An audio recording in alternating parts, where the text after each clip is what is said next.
was thinking again in light of a couple of things. One, had the chance to go in and just welcome the orchestra back. We're rehearsing and talk to them a little bit about, again, just the privilege that it is to have a new beginning. I always like taking a couple of months off so that when we come back, and maybe it's just so ingrained as a school teacher for a long time, but at least you kind of feel like there's a chance something new is going to happen, something different, and especially year after year, not knowing who I was going to have coming back into some of my choirs and stuff. It was always kind of fun, a little nerve-wracking, but always kind of fun to kind of watch that. But the Christian life is about new beginnings. Whether or not it's that first time that you finally recognize God's love for you, that He was willing to forgive you your sin, and that you needed that forgiveness, or whether it's the new beginning that you make every day when the Spirit of God kind of leads you into some of those places that need to be changed in your life. And you see that and you go, Lord, I don't want to be that. In fact, really, if I'm a new creature in you, that little thing that keeps cropping up, I know that's more of me than it is of you. So help me begin again. I confess that to you. Help me begin again.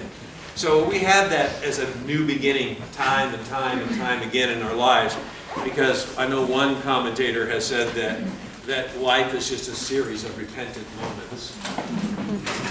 And I think in some ways it's true. We're constantly being changed if we truly have brought ourselves to that point of saying, Lord, transform me, renew me, make me something different than I was. And if we take that approach to life, He can do great things with us, especially because we humble ourselves enough to say, we need change. We always need change. It leads me to, again, a familiar passage to you, 1 Peter 2, 9 and 10. Because if we come that way, we recognize something special about coming together, and that is that we are, as Peter said, a chosen race, a royal priesthood, a holy nation, a people for His own possession, that you may proclaim the excellencies of Him who called you out of darkness into His marvelous light. Once you were not a people, but now you are God's people. Once you had not received mercy, now you have received mercy. I love these words for a number of reasons. One, the fact that we are a chosen race says very clearly to me something that I rely on. God chose me. God chose me. I hope that brings to your heart hope. That God sought you out and chose you. He wants you for His own.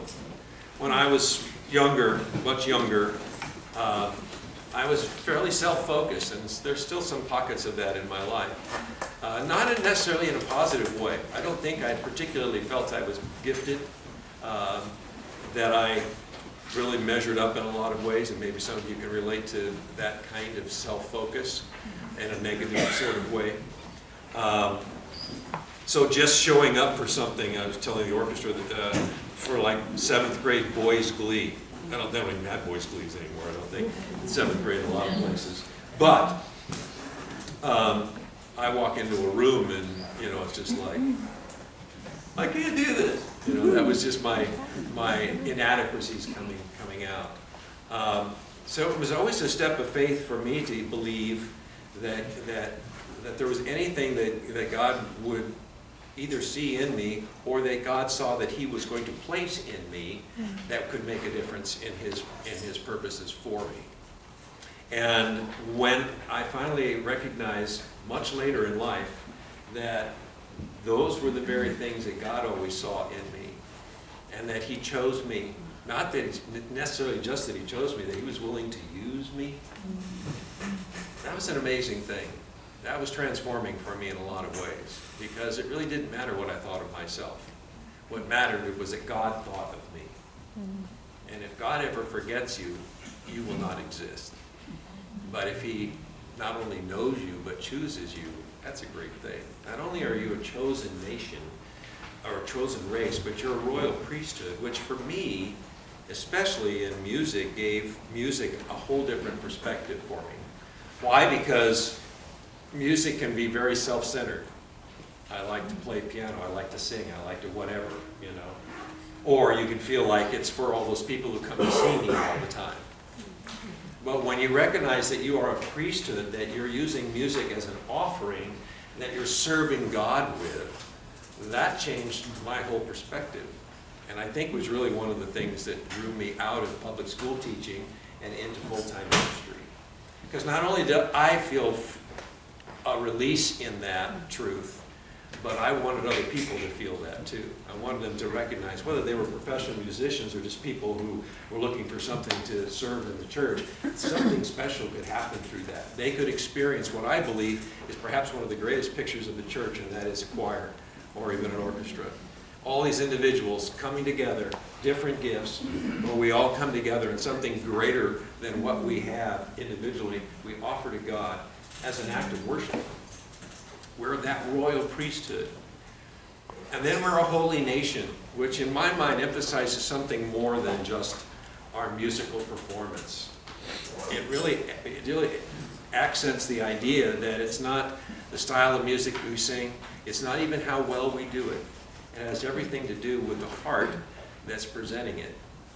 And what God is looking at is what?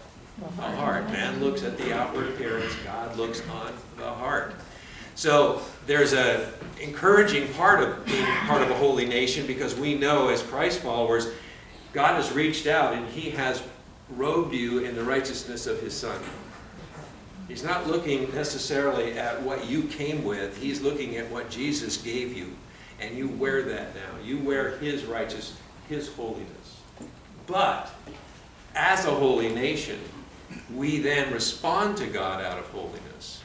And we should never think that at any time that that it's more important to work hard at learning songs and memorizing notes and trying to be ready for a performance any more than we would be searching our own hearts daily to try to root out those little pockets of sin that somehow continually keep poking their heads in our face.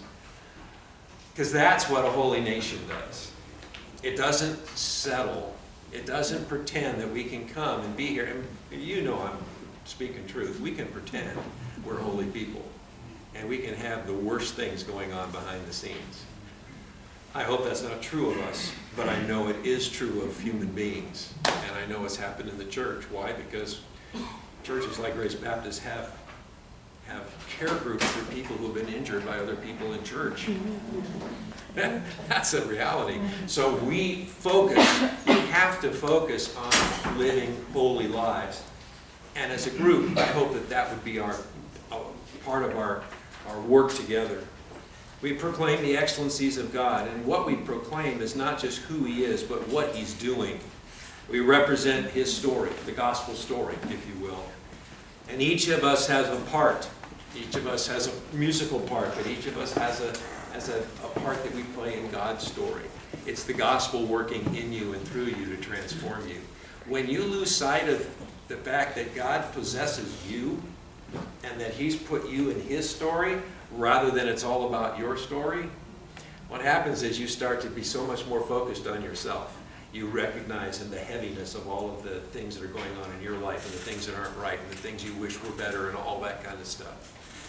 But when you realize you're part of somebody else's story, namely God's story, and really the story of this group, you are part of something bigger than yourself, your story will take on far less impact in your life.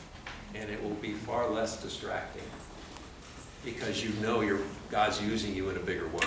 That's my hope. That's my hope. So we're a chosen race, a royal priesthood, a holy nation. We proclaim His excellencies. And I just again recognize how easy it was for Jesus in some ways to pull people out of their stories and into His. You don't sit and watch somebody feed 5,000 people out of a couple of fish and remain in your own story. And yet there were some who ultimately did, right? Those disciples saw Him walking on water. They saw Him say, "Be still," and a storm that could have taken their lives is calmed. That pulls you out of your story. We need to be practicing those stories over and over and over in our heads so that we continually are proclaiming His excellencies not ours. And that's my hope. We need to respond. We need to come out of the darkness. We need to recognize what his light truly is, because Scripture tells us something else, that the devil, that Satan himself, masquerades as an angel of what? Light. So there's a false light. There's a light that seems like the right light, and I believe that's why our world is the way it is today. There's a lot of people are turning to what they think is a light, what they think is tolerance, what they think is being kind and loving, and it's not God's. It's the enemy's. So we need to be drawn to his marvelous light. And we know that through his word. We know that through encouraging one another and living out those things together. Anyway, I just wanted to share that today with you, because in my mind, every time I look forward to Thursday night, it reminds me again that God has done something more than I ever could have asked or thought with whatever meager offering I could make to him. I hope you get drawn into that a little bit, time and time again, that you recognize he not only did he choose you, but he gave you the right to serve him in a way that only those whom he's chosen can do, and that we get the privilege of proclaiming that time and time and time and time again. So let's rejoice in that. Let's be grateful for that. Would you take out, sing